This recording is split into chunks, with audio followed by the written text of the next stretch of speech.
Hola, ¿qué tal? Buenas tardes, ¿cómo están? El día de hoy estamos en una entrevista más en la Asociación de la Santísima Virgen de la Candelaria AC Ixhuatán, por medio de los mayordomos Yolanda Nakamura y el doctor Marco Tulio. ¿Qué tal? Buenas tardes, ¿cómo se encuentra? Estamos aquí con el doctor Enestrosa. Es un gusto estar con usted, doctor. Muchas gracias y buenas tardes a todos. Perfecto, doctor. Pues nos gustaría saber ¿qué es lo que principalmente usted nos puede resaltar de aquí de Ixhuatán? Principalmente una característica especial de Ixhuatán. Yo creo que la característica más importante es la manera de ser de los ixhuatecos y de las ixhuatecas. Con ello me refiero a que tenemos en la sangre la raza zapoteca, pero también estamos, digamos, somos mestizos. Entonces ese maridaje de zapoteco con el español nos ha hecho unos seres muy especiales, muy llenos de orgullo por lo nuestro. Siempre hemos sido muy buenos para defender lo propio y lucirlo. Nos da mucho orgullo lo nuestro. Y una de las cosas importantes precisamente que nos da identidad es la fiesta de la Candelaria, que a partir de estas fechas últimas de enero y los primeros días de febrero se acostumbra a celebrar año con año en Ixhuatán, que por desgracia pues con la pandemia ya sabemos todos se tuvo que suspender, ¿no? Pero esta manera de ser nuestra es, creo yo, sin duda lo que más nos hace propios de Ixhuatán, ¿no? Un orgullo muy acendrado por lo nuestro. Perfecto, doctor. Pues hemos visto que como menciona usted, por la pandemia, esto se ha ido apagando un poquito porque pues ya no se puede hacer la festividad como antes. Pero ¿usted considera que antes de la pandemia se llevaba a cabo, se realzaba esa tradición? ¿O usted cree, ahora sí que con los años que usted lleva, si se han ido perdiendo algunas tradiciones o se ha realzado esa tradición de celebrar? Sí, bueno. En los años que llevo vivo, 67, he observado la evolución de cómo las mayordomías han estado cambiando a través del tiempo y por las influencias externas, sin duda. Cuando estábamos aislados digamos, de la región, pues había más costumbres apegadas a ciertas tradiciones antiguas heredadas de los abuelos. En cuanto se introduce la carretera, llegan visitantes de otros lados, no solo de la región, pues vamos adquiriendo también ciertas características de las ferias de otras comunidades, ¿sí? Muy bien. Por ejemplo, en los años 60 llegaban unos comerciantes del valle de Oaxaca. Aquí les llamamos vallistos. Llegaban con sus recuas de mulas cargadas de mercancía para vender en estos días de feria. Y todo el mundo sabía que iban a llegar y les consumían sus productos. Tenían una sección en lo que era lo que llamábamos el centro del pueblo, que es aledaño al templo de la Virgen de la Candelaria. Ahí se situaban ellos en una esquina con toda su mercadería. Entonces la gente ahí adquiría cebollas, ajos, molcajetes y un sinfín, molinillos y un sinfín de cosas que solo ellos lo podían traer a precios baratos, accesibles. Había también gente de aquí de Tuxtla y de Tonalá, básicamente mujeres que traían a vender los encurtidos, los curados, y tenían su sección. Estas secciones estaban divididos también en secciones para venta de comida. Muy bien. Incluso había venta de libros. Me acuerdo que se vendían en aquella época, era muy buscados los libros de magia blanca o magia negra. Entonces había una sección, yo lo recuerdo porque yo me asomaba allí y me llamó siempre la atención que dijera magia negra y magia blanca, ¿no? Entonces había cancioneros los cancioneros se vendían en el atrio de la iglesia hasta no hace unos años. Hará cosa de 15, 20 años que ya no llegan a vender los cancioneros.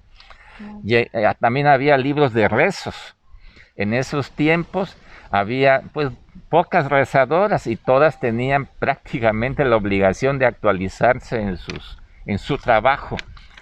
Y todos los comerciantes se ubicaban en una sección que se llamaban garitas. Garitas. Construidas con palma y troncos. Muy bien, ¿sí? Sí. Entonces tenían sus compartimientos. También existían ahí las taberneras, que eran las encargadas de vender cervezas, que eran encargadas de vender licores en general, entre ellos la taberna. De ahí le llamaban taberneras. ¿sí? Muy bien. Cuando antes de que llegara la cerveza. No, la cerveza pues llegó mucho después. La taberna ya existió aquí desde mucho tiempo, desde siglos atrás, ¿no? Entonces, hacían toda la división y había la sección de dulces, de cajetas, y allí asistían señoras y niños, sus hijos. No. A la cantina no se podían meter los niños, ni las señoras, ni las muchachas. O sea, era solo para Era hombres. separado, ni los muchachos podían asomarse ahí, excepto los muy atrevidos, ¿no? ¿Por qué? Porque ahí se practicaba, pues también algo de prostitución, o como se le llame, prestadoras de servicios sexuales, ¿no? Entonces, pero estaba todo bien delimitado. Entonces, esto ya no se ve. Llegaron en los años 70, 80 y las famosas, los stands, con las cerveceras, ya los niños ya se mezclan con los adultos, Sí, ya. y el escándalo, el ruido ha aumentado. En aquella primera época de los 60, pues eran trovadores de guitarra, cantantes, los que amenizaban esas madrugadas de los borrachos, ¿sí? Y marimbas y bandas de música. Muy bien. El potentado, el ganadero, el rico, se daba el lujo de contratar una banda de música que lo sacaba de la garita y lo llevaba a dejar a su casa. De tal manera que todo el mundo sabía que en esa calle, a esa hora, iba pasando don fulano de tal. Porque ese don fulano estaba paseando y tenía todo el derecho de pasear. Entonces, esa costumbre ya no existe. Pues, por muchas circunstancias, ¿no? Pero lo esencial de la fiesta, y esto yo lo vivo año con año, que independiente de que no se realiza, como el año pasado y el actual, de la manera tradicional, en la memoria viene el ciclo. Estamos desde el 20, yo estoy pensando que era el día que se repartían los lotes de terreno donde se ubicaban los puestos, le llamamos nosotros, ¿sí? Los puestos. Que el 28 iniciaba la enramada, la construcción de la enramada en casa o en el patio de los mayordomos. ¿Qué significado tiene la enramada? La enramada es una cosa muy importante porque congregaba a la comunidad. Muy bien. A hacer el tequio. El famoso tequio, que es trabajo comunitario, ¿sí? Muy bien. Entonces, todo el pueblo, hombres y mujeres, se congregaban a casa del mayordomo a construir la enramada. Para esto ya se tenía los elementos, la palma, los horcones, los atravesados, o como se les llame, los maderos, y los otates, ¿sí? Entonces, entre todos ahí, mientras los hombres se dedicaban a hacer la enramada, las mujeres se dedicaban a hacer la comida, el desayuno, ¿sí? Muy bien. Casi siempre era un frito de res, porque se mataba res, ¿sí? Claro, el pueblo era pequeño, el patio, todo el mundo tenía un patio. Hoy día ya no es así. Ya son más reducidos ya son reducidos los espacios, o ya son públicos, ¿no? Muy bien. Entonces, en aquel tiempo había un patio, no eran enramadísimas como las que ahora se hacen, ¿sí? Aunque ahora ya no son de palma, ya es un pedazo de palma, una pequeña porción, y la mayor parte ya es de materiales artificiales, ¿no? Sintéticos. Entonces se congregaban el 28, 29 y hacían la enramada. El 30 ya se salía la calenda. De hecho, perdón, he escuchado mucho que, o sea, bueno, como usted lo menciona, es muy comunitaria la aportación que se hace, que incluso hasta los niños dejan de ir a la escuela por esta situación, ¿no? De que los papás están en todo este festejo, organizando, construyendo, como dice usted, la enramada, la comida. Como quien dice, el pueblo se paraba para hacer la fiesta de la Candelaria en aquellas épocas. Sí, coincidía que el calendario escolar en aquellos años del que estoy hablando, iniciaban las clases en febrero. Coincidía que era un calendario que iniciaban en febrero. Entonces no había necesidad de suspender clases. Se acomodaba perfecto. Estaba en febrero, iniciaban las clases, por decir, el 3, 4 de febrero, ¿sí? Cuando cambia el calendario escolar, ¿sí?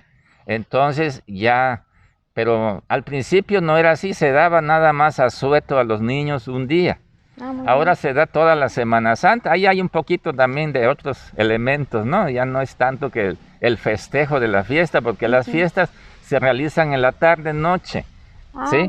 Excepto el regado de frutos, que es el día 1 de febrero, que es a partir de las 2 de la tarde hasta que anochece, ¿no? Pero todos los otros son en la noche. Ahora, la feria, los niños era costumbre que fuesen llevados el día 2 en la noche a la feria, es decir, al Tío Vivo, al carrusel, como le llamen, o a la rueda de fortuna, pero era el día 2 por la noche, ¿sí? Entonces era costumbre que los padres llevasen a sus hijos y a tomarse un chocomil, que era un lujo en aquel tiempo, ¿no? Era un lujo, y a jugar por ahí algunas cosas de los juegos que había, ¿no? Comprarle algunos juguetes. Eso era exclusivo para los niños. ¿Sí? Después ya los niños se iban ya por su cuenta cuando ya estaban, digamos, de 12 años, ya se juntaban entre niños, se asomaban a todos los juegos, se subían a la rueda de la fortuna, le llamaban de mosca, no pagaban, pues. Entonces era parte de la costumbre, ¿no? O sea, ¿los juegos eran gratuitos para los niños? No siempre, eran los últimos días lo gratuito. O bien cuando no había mucha asistencia de público, le daban oportunidad para que completasen 2 compañeros en la rueda de la fortuna. Entonces no había para nivelar la carga. Entonces decía el que manejaba esta cosa, la rueda de la fortuna, decía 1. No, y nos peleábamos por ganar el lugar, ¿no? Sí. Yo recuerdo un año subí como 20 veces de gratis, ¿no? Sí.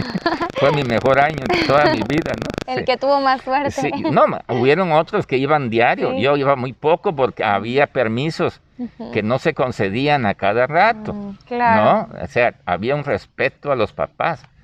Y si no teníamos dinero, nos decían, ¿qué van a ir a hacer? A abrir su boca. Nada más a ver, pues no.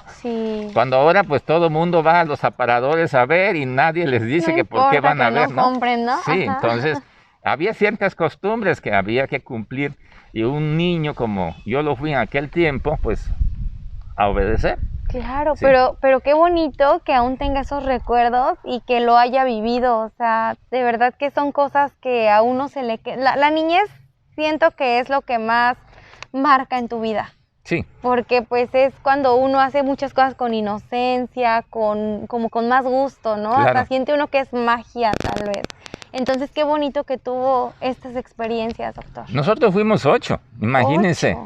8, no había mucho dinero para los 8, pero ese 2 en la tarde-noche era inolvidable, era casi un ritual, ¿no? Y mi padre y mi madre se iban el 31 de enero a bailar, también era otro ritual. Los adultos bailaban, era casi, es más, muchas bodas se realizaban con ese recuerdo de que se hicieron novios el 31. ¿Sí? Yo mismo, mi esposa, cuando yo me casé con ella, nos hicimos novios el amanecer del día 1 de febrero.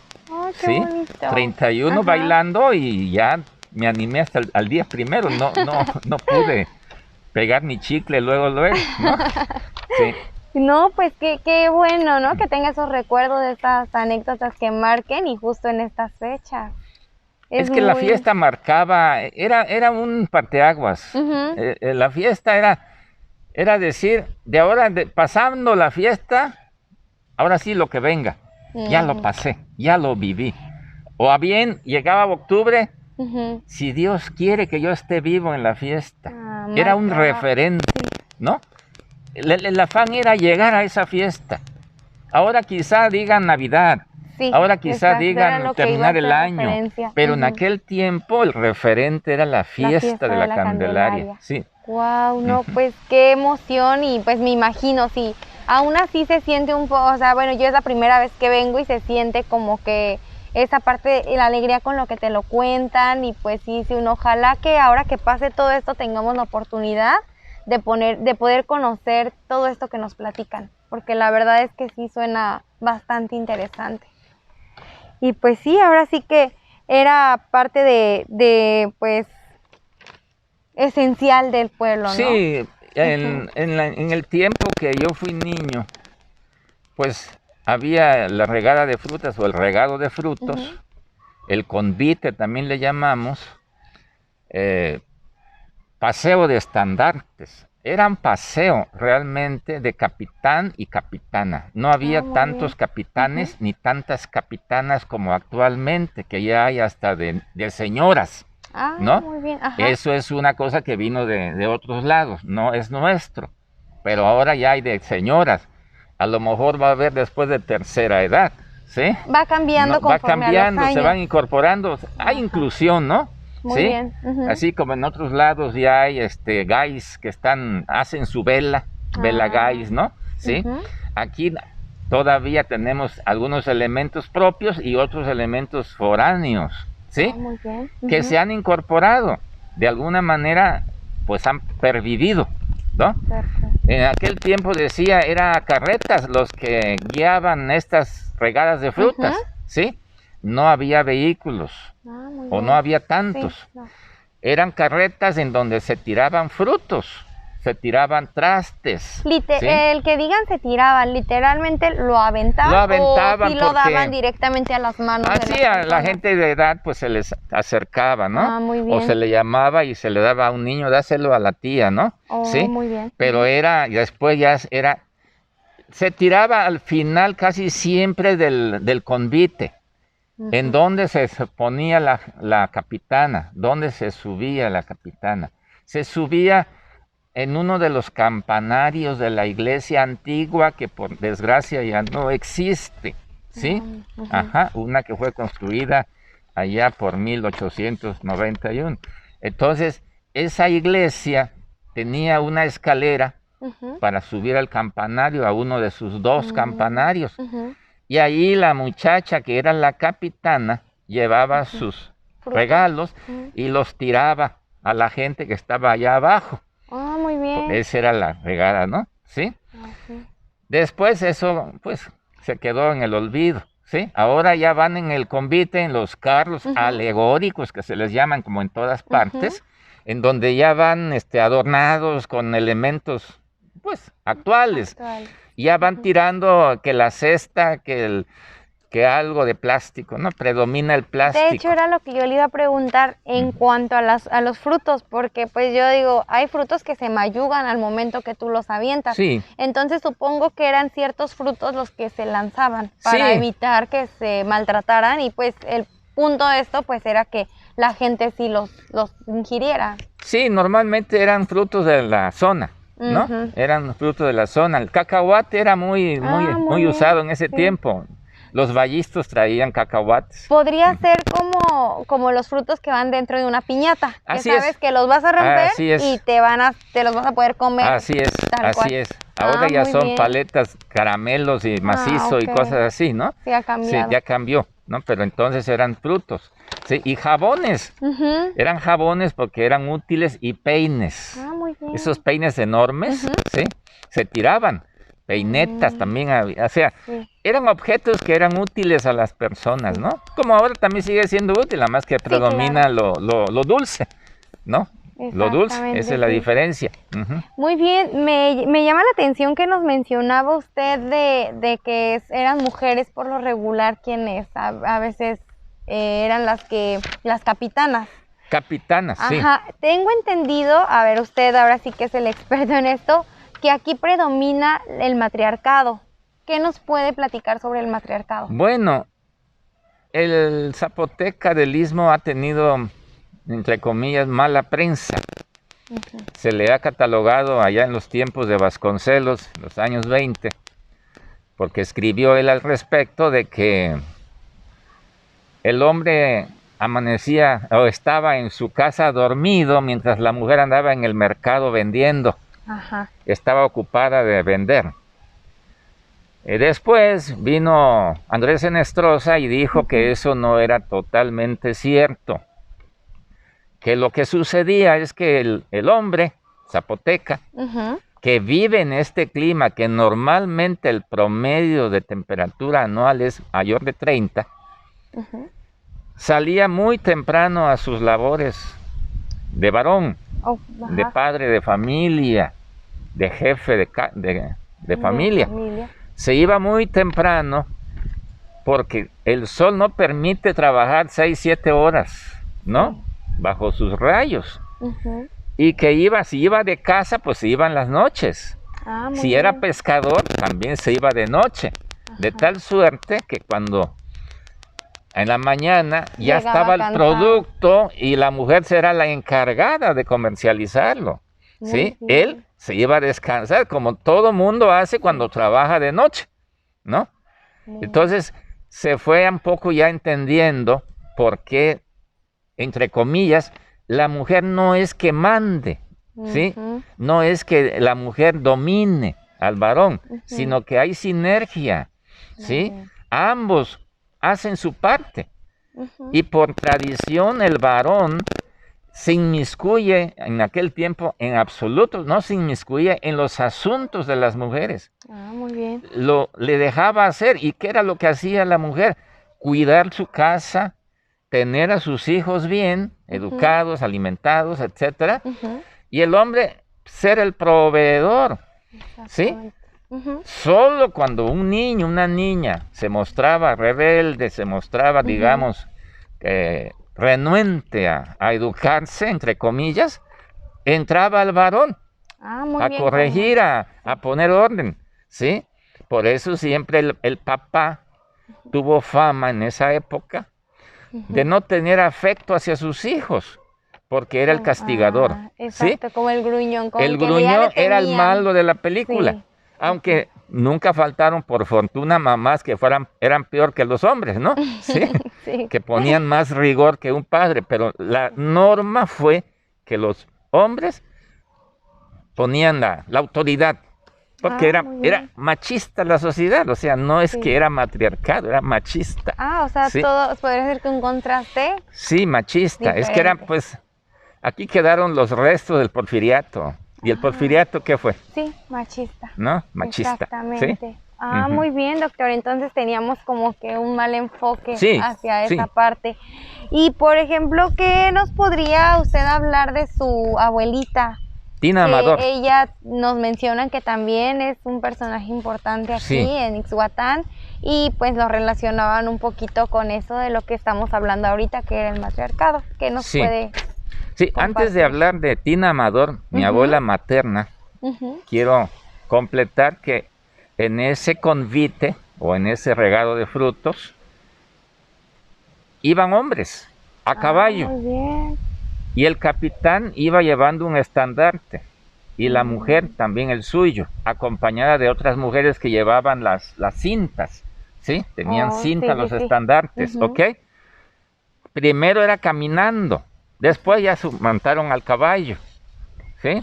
Esa evolución tuvo, primero fue caminando, y después ya subieron al caballo. Ajá. pero quedó el caballo para los hombres, aunque actualmente y por fortuna también ya hay amazonas, ya hay mujeres muy que bien. montan a caballo en esos convites, ¿sí?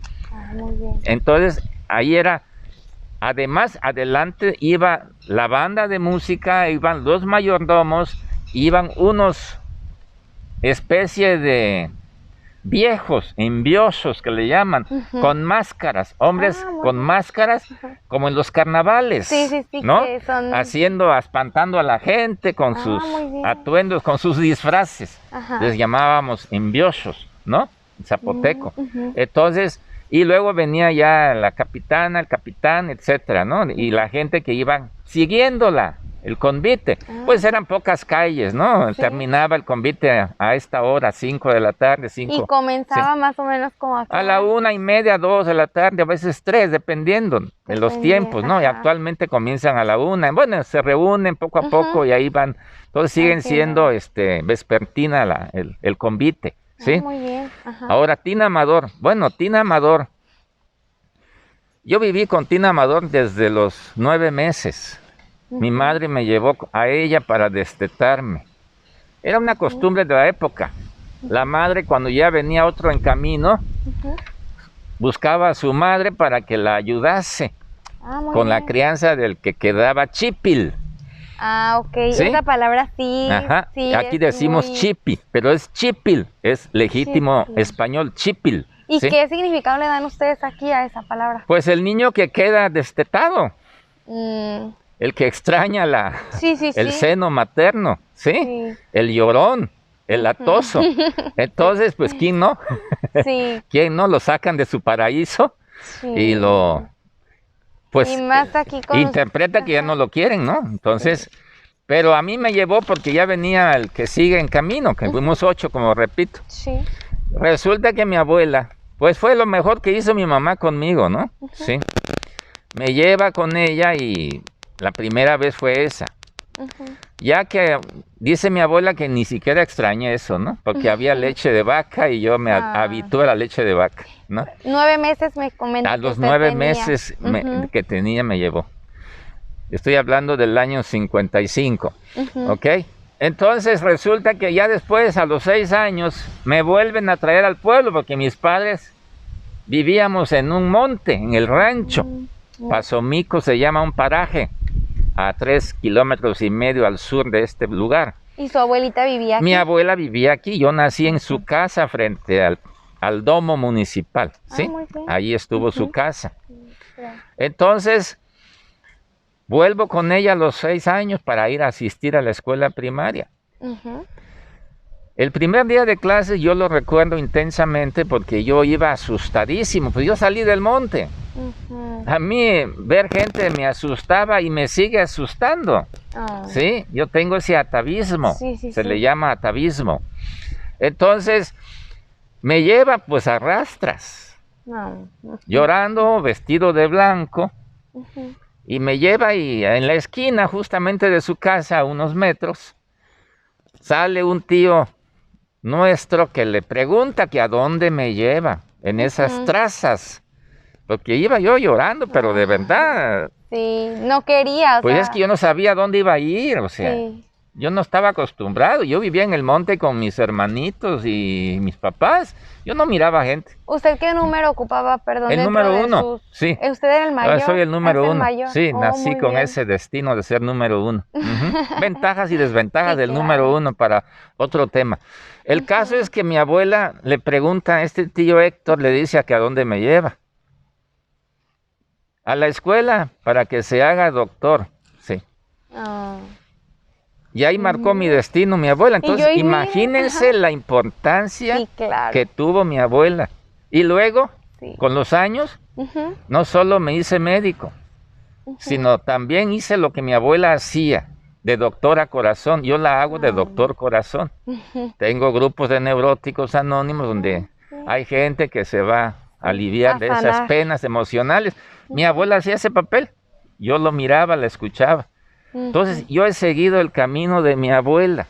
Mi abuela sin título de partera, porque fue partera toda su vida, fue rezadora, traía niños al mundo y los conducía después al panteón. ¿No? Sí. Ajá, los conducía porque morían ya de cierta edad, no necesariamente esos niños. Ella rezaba, iba a las novenas, estaba siempre en esos 2 oficios y tenía uno que de repente ejercía, el leer el destino de la gente a través del oráculo, egipcio de los interesante. destinos, ¿no? Entonces, toda esa cultura La yo heredó. la recibí en herencia, no la hurté. Ajá. Ajá. Muy bien.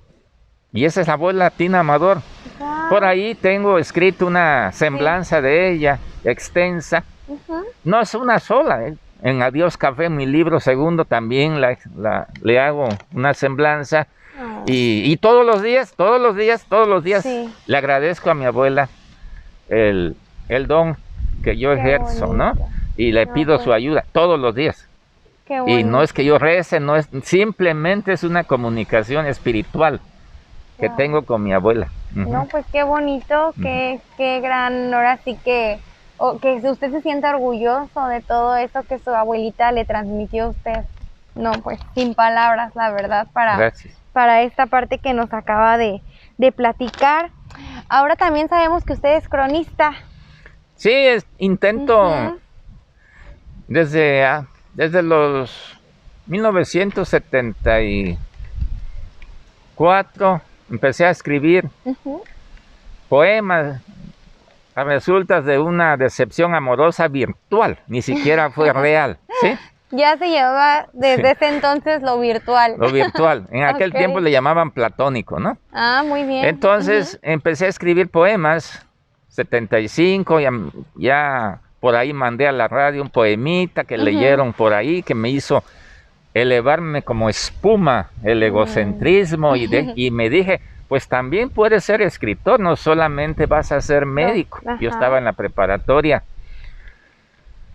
Y seguí pergeñando mis textos ahí, intentándolo, entré a los cuentos, dejé la poesía, ya a los 79, en el año 79 que estaba en servicio social en Yucatán, empecé a escribir poesía y ya iba a los cuentos y así me fui. Nunca he abandonado la literatura, ¿sí? Mi profesión me da la fortuna de tener contacto con mucha gente en donde me plasman sus vivencias. Historias de toda clase.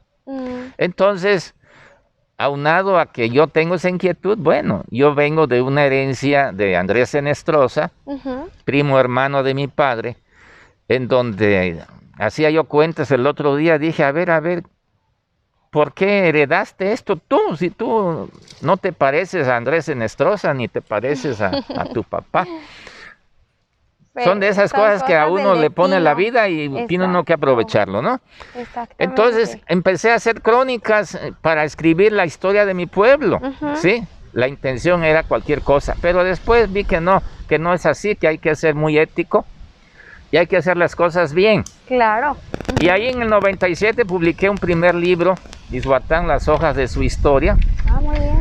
Y después, 2004, Adiós Café, un libro también de tradiciones y costumbres nuestras. Y en el 18, el último, bueno, el más reciente, Ixhuatán hasta azul de verde, ¿no? Oh, qué interesante. Entonces he escrito las crónicas cotidianas ahora en el Facebook de este patio que ustedes ven, ¿sí? De los pájaros que ahorita no están porque están respetando que ustedes gocen el momento, no quieren interrumpir, porque aquí llegan a vivir, aquí duermen, ¿sí? Aquí duermen las palomas, ¿ah? Entonces hago mira, ese gato acaba de llegar hace 2 días, hace 2 noches, y mira dónde está, ¿no? Qué bonito. Ajá, entonces el asunto es que es fácil escribir la crónica cuando amas tu pueblo. Se podría decir que usted, este es el lugar en donde usted se inspira para escribir. Así pues es. Le agradecemos que nos haya permitido que aquí le tomáramos su entrevista. Cuando me dijeron si podía hacerse en otro lugar que no fuese la sala, pues digo, pues esto es donde aquí me han entrevistado, no es la primera vez, ya son como 5 veces que he recibido gente acá, ¿no? La Ceiba siempre la ocupamos, pero en otro horario, no este. Este viene ya al ocaso. Entonces, la crónica de mi pueblo es todos los días ocurren cosas en todas partes, ¿sí? Pero a mí las que me interesan son las que no tienen mayor importancia. Oh, muy bien, sí, para buscar. Sí, porque todos van a hablar de lo que está en el momento importante. Y qué bueno que usted le dé como otro sentido donde la gente dice, mira, esto no lo había visto, y ustedes bien lo descubre y se los lleva, ¿no? Sí, aquí a ramas de chicozapote se llega por las noches o al amanecer una lechuza a hacer su canto. ¿Sí? Ajá. Entonces las ardillas siempre andan por acá. Allá tienen sus nidos, allá en lo alto de este mango. Entonces, ellas son las que me hacen decir cosas. Su ¿no? inspiración. Mis anonas. Ese árbol seco es un nanche que le cayó el rayo el año 20, ¿sí? Y me secó ese árbol, me lo secó, y me secó el otro que es una guaya parcialmente seca. Y esa rama del mango que se desprendió hace unos meses, también lo afectó el rayo, y el mango ese está afectado, no está todavía recuperado, ¿sí? Muy bien. Entonces tuve la visita de un rayo solo para que yo escribiese sobre él. Wow, ¿sí? Qué Ajá. bonito. Entonces cualquier elemento extraño, nuevo que llegan aquí, del gato acabo de escribir hoy. El precisamente, escribió del gato. Voy sí. a tomar el gato para que salga. Voy a jalarlo un poquito para atrás porque no sale su cabeza. Entonces llegó hace 2 noches. Les vamos a mostrar el gato del que nos platica y que pues ahorita ya escribió Sí, usted ya escribí sobre él, sí. Y digo que es gata. La escuché maullar en la noche y adiviné que es gata. ¿sí? Muy bien. Un poquito. Entonces, ese es el gato, la forastera, ¿sí? Muy bien. Que luego se encariñó con ustedes, ¿sí? Yo creo que se lo van a tener que llevar, ¿sí? Aquí ha estado. ¿sí? Se lo van a tener que llevar, se los dono, ¿sí? Es su suerte, sí, exactamente. ¿Sí? Por algo llegó aquí, doctor. Ahora sí Así que... es. Entonces, pues qué maravilla. Este es el ámbito. Esto perteneció a una tía asesinada, que fue la dueña de aquel lugar también, donde está la escuela que se llama Andrés Enestrosa, ¿sí? Entonces aquí fue de una tía mía, ¿sí? Hermana de mi padre, ¿no? Entonces cuando vive uno en lugares que han pertenecido a los antepasados, pues hay cierta vibra, ¿no? Que facilita la existencia, ¿sí? No, pues qué interesante, que de este patio ahora sí que tiene su jardín, toda una historia. Sí, todo. Aquel recipiente donde está ese de Coca-Cola es para cortar limones, que ahorita ya no hay limones. Ese recipiente se llenaba de agua para dar de tomar al ganado que traía mi padre sus bueyes. Ajá, sí. No, pues qué interesante, doctor, no, pues... Y de todos ellos he escrito algo, de todos ellos, porque de eso se trata la vida, que te conectes con las cosas. Cada elemento que hay y más lo que a uno lo rodea. Y eso es lo que hablo de Izhuatán. Y en los libros de historia, pues, platico de cuándo se funda Izhuatán, por qué su nombre, ¿no? Muy bien. ¿Por qué se llama Izhuatán? ¿Y por qué se llama Izhuatán? Se llama Izhuatán porque Izoatlán, que es náhuatl, significa hoja. ¿Sí? Significa palmera, ¿sí? Hojas como de las palmeras, hojas en general, ¿sí? Porque Izhuatán tuvo su nombre originalmente, que se conozca, en nombre náhuatl, ¿sí? Ya después vino el Guilliyasa en zapoteco, ¿sí? Que significa pueblo de hojas, genérico, hojas genérico, ¿sí? Entonces, Bernardino de Sahagún, que fue el cronista número 1, desde el principio, pues él habla que Izoatlán significa entrebrotes. Entrebrotes, o sea, donde nacen las plantas, ¿no? Eso sería el nombre correcto de Izhuatán. No hojas de maíz, no, nada de eso, simplemente entrebrotes. ¿Sí? Lo digo en mis libros, pero la gente, como no lee, o si lo leen, no le prestan la atención debida. ¿Cuántos libros tiene, doctor? Escritos ya publicados 3. 3, muy bien. Sí. Si gusta decirnos nuevamente los nombres para quien nos está viendo, pues invitarlos. Sí, el primero del 97, Izhuatán, las hojas de su historia. ¿Sí? Muy bien. Adiós Café en el 2004. Adiós Café es una frase que se usa mucho cuando la gente fallece. Muy bien. Por ejemplo, fallece alguien y dice, ya, adiós café. Ya no va a tomar su clásico café de las mañanas, ¿no? Adiós café, le dijo adiós al café, ¿no? Frase viejísima, no necesariamente de Izhuatán, vino de otro lado. Por allá por el 38 ya existía esa frase, 1938, ya tiene rato pues. Y el más reciente del año 18 fue Izhuatán, hasta azul, en admiración de verde. ¿Por qué? Porque Ixhuatán, ven, es muy verde, ¿sí? No me lo voy a quitar. Sí. Llévese el gatito para que no moleste, ¿sí?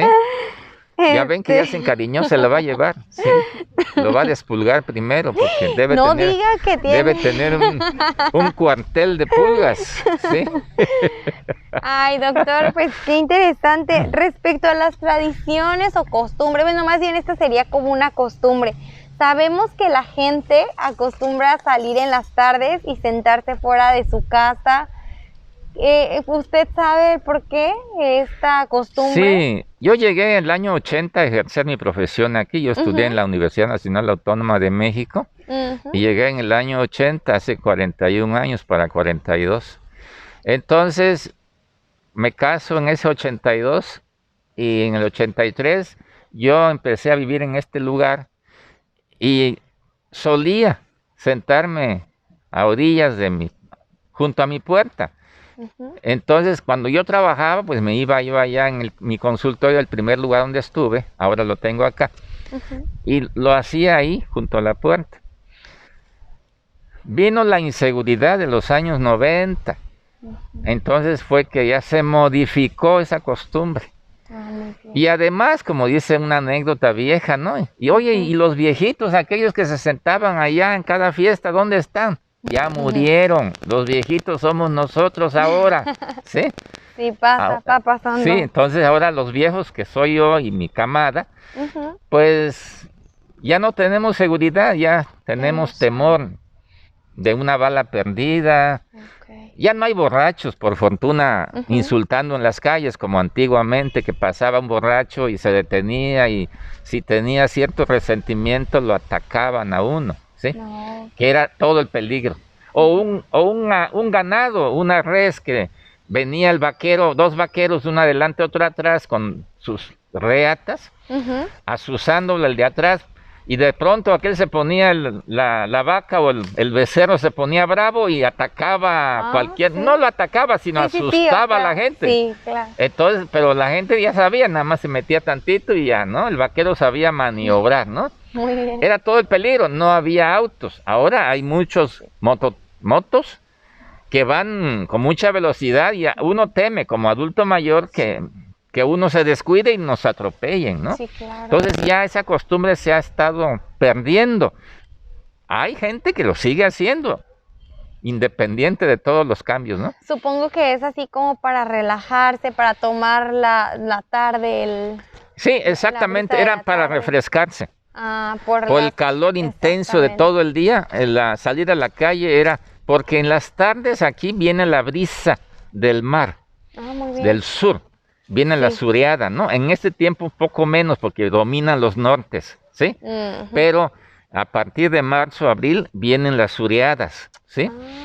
Entonces cambia el clima en las tardes y es muy agradable. Aunque en aquel tiempo yo recuerdo mucho jején, mucho chaquiste y zancudos. Ahora también, pero ya hay métodos para ahuyentarlos, ¿no? Sí, claro, ya es más moderado. Sí, ya es moderado, sí. Muy bien, doctor. Ahora, tocando un poquito el tema de COVID, que es lo que pues ahora sí que ha frenado mucho pues las festividades, que es de lo que principalmente hablábamos. ¿Usted cómo cree que ha impactado directamente en el pueblo de aquí? Bueno, en primer lugar yo creo que costó trabajo que la gente creyera que era una enfermedad mala, ¿no? Mala porque así le llamamos acá, enfermedad mala. Ya sabemos que la definición de enfermedad es que es malo, ¿no? Sí. Pero hay grados acá, enfermedad mala. Hay enfermedad que se salva uno fácil y esta es mala. Sí, claro. Costó trabajo porque independiente de toda la promoción, de todos los anuncios, la gente tuvo sus opiniones encontradas, ¿no? Para los que estamos en la ciencia, pues sin dudas tuvimos luego la alerta, la alarma, y sabíamos que iba efectivamente a hacer mucho daño, ¿sí? Y mucho daño a los obesos, mucho daño a los hipertensos, mucho daño a los diabéticos, a los cardíacos, a los asmáticos, a todos los que estaban llevando tratamiento de inmunosupresión, en fin, sabíamos que iba a causar daño, ¿sí? Y la gente lo fue confirmando a través del tiempo, a través de los meses, ¿sí? Lo fue confirmando y desgraciadamente tuvimos muchos decesos, Sí, ¿sí? es lo que Muchos platican, decesos, sí. ¿no? En mi barrio, que fue muy azotado, fue el más azotado. Aquí fallecieron muchísimas personas. Para comparación con otros años de las muertes naturales, vamos a llamarlas Sí, así, claro. ¿no? Cuando ya sucede esta catástrofe sanitaria, pues ya la gente empezó a tener mucho miedo. Y el miedo tampoco es bueno, también es una enfermedad, Claro. ¿sí? Sí. Aunado a COVID vino el miedo. Viene, quiero decir, está establecido ya en la sociedad una especie de paranoia. Sí. Ajá. Obviamente que hay personas que siguen todavía sin pensar, sin creer que existe la enfermedad, pero la evidencia es que está mostrando que es real, ¿sí? Exactamente. Actualmente la epidemia tuvo un repunte hace unas 2 semanas. De ahí, en mi consulta se estacionó. Como no mando a hacer estudios de COVID, de PCR y cosas porque es caro, se hace diagnóstico clínico. Y aunque exista la duda de que si es COVID, porque no hay un estudio que lo avale, ¿sí? Desde mi punto de vista y con mi experiencia, han sido casos de COVID amortiguados por la vacuna. Ah, ¿sí? muy bien. Ajá. Por fortuna, a esto sí lo presumo, mi municipio, que tiene 8 agencias municipales y la cabecera que es esta, se ha puesto las pilas. Y al primer llamado de vacunación, todos los mayores de edad, adultos mayores, asistimos. ¿Sí? Muy pocos se negaron a ir. Con el tiempo hay un alto índice de vacunados. Incluso se han ido a Chiapas, a pueblos, ciudades de Chiapas a vacunarse. Se han ido aquí a Juchitán a vacunarse porque sí le tienen respeto al COVID. Y a estas alturas, pero sí afectó económicamente a la población. ¿Por qué? Porque se dejó de hacer los negocios de la manera tradicional. Se tuvo miedo de asistir a las tiendas, se tuvo miedo de ir a los eventos. Los músicos dejaron de trabajar, ¿sí? Y no es hora que todavía no pueden encontrar una fuente de ingresos, ¿no? Los pescadores y todo, pues se vieron obligados, los famosos esenciales, ¿no? Trabajadores esenciales no pararon. Pero pues por fortuna en la pesca pues hay espacio, no están pegados unos de otros, ¿no?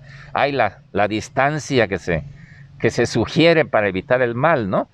Entonces, las medidas para que puedan seguir fluyendo en su actividad, pero pues como dice usted, ya no es de la misma manera no, pues, como acostumbraban. No, entonces sí, modificó nuestros hábitos, pero también ayudó porque hoy día estoy seguro que la gente se lava más las manos y ha habido menos diarreas. Ah, muy bien. Se pone cubrebocas y ha habido menos gripes, ¿sí? Sí. Menos alergias. Ganamos también en otros departamentos. Claro. Y luego pues la gente visita ya con más regularidad a sus vecinos, enterándose cómo están, se preocupan más por la salud del prójimo. Más ¿sí? solidaridad. Solidaridad, ¿no? Entonces eso también, o sea, no todo es malo, nunca ha sido así. Ante una cosa mala siempre hay algo positivo o varias cosas que lo equilibran, ¿no? Sí. Y así lo miro yo. ¿Sí? Ah, muy bien, doctor, pues muy bien, ese enfoque pues tal vez yo creo muchos no lo teníamos y es bueno que nos lo transmita porque pues sí es darle como que verle el lado bueno a esta situación. ¿Qué recomendación le gustaría a usted dar a quienes nos están viendo, a la población, respecto a este tema de COVID, respecto a estas fechas, de que no se desesperen, ya que como dice usted, estas fechas marcan para ustedes pues algo muy importante y es muy esperado, ¿no? Como lo mencionaba año con año. ¿Qué mensaje nos podría aportar para ellos? Sin duda debe uno cuidarse, usar el cubreboca, usar la distancia, no asistir a lugares concurridos, cerrados, básicamente. Lavarse las manos, sí, pero no es una cosa que vaya a evitar enfermarnos tanto, porque si sale uno a la calle, sí hay que lavarse las manos cuando se mete uno a su domicilio, porque allá afuera no sabemos dónde tocamos, quién escupió en tal lugar y uno tocó. No llevarse las manos es más exacto, más útil no llevarse las manos a la cara. Eso es sin duda lo mejor. Y entrando al domicilio, lavarse las manos. Los que convivan en un domicilio con adultos mayores, cuidar a los adultos mayores, ¿sí? Cuidarlos. Aunque por fortuna he tenido pacientes COVID adultos mayores que no les ha pasado a mayor siendo diabéticos, hipertensos, por la vacuna, ¿sí? Y vacunarse es su refuerzo. Los que nos dio COVID de forma natural sin tener vacuna y luego nos vacunamos, nos reforzó la vacuna. Por eso yo soporto los pacientes, no me han infectado por segunda ocasión. Pero el refuerzo sin duda es útil. Uno, no 5 o 7 refuerzos como algunos fóbicos andan poniéndose, ¿no? ¿Sí? Entonces, y tener la salud buena quiere decir evitar el estrés, evitar agotamientos, y al menor síntoma de enfermedad, de la garganta, dolor de cabeza, sobre todo afonía, que estén roncos, casi seguro es COVID. Entonces, así se está presentando. Hay que asistir al médico, a la consulta médica, ¿sí? Con el médico de su preferencia, por supuesto. Y él sabrá qué hacer, ¿no? La ventaja de este padecimiento es que todos los médicos en el mundo, todos hemos aprendido lo mismo al mismo tiempo. Es la ventaja. Sí. Exactamente. Doctor, pues un gusto el haber estado aquí con usted. De verdad le agradecemos mucho el que nos haya permitido estar aquí, como le mencionaba, en su jardín y compartirnos un poquito de sus anécdotas. Pues muchas gracias, doctor. Pues gracias a ustedes por tomarme en cuenta y gracias a su auditorio. Sí. Gracias, buenas tardes. Que tenga una excelente tarde. Sí. Los invitamos a que nos sigan acompañando a las transmisiones o a los videos de las actividades que estamos realizando. Y recuerden, como les he mencionado en videos anteriores, no bajar la guardia, cuidarse y utilizar las medidas adecuadas para que prontamente en los siguientes años pues esto se reduzca a mayor nivel y podamos seguir con las festividades. Muchas gracias y que tengan una excelente tarde. Hasta luego.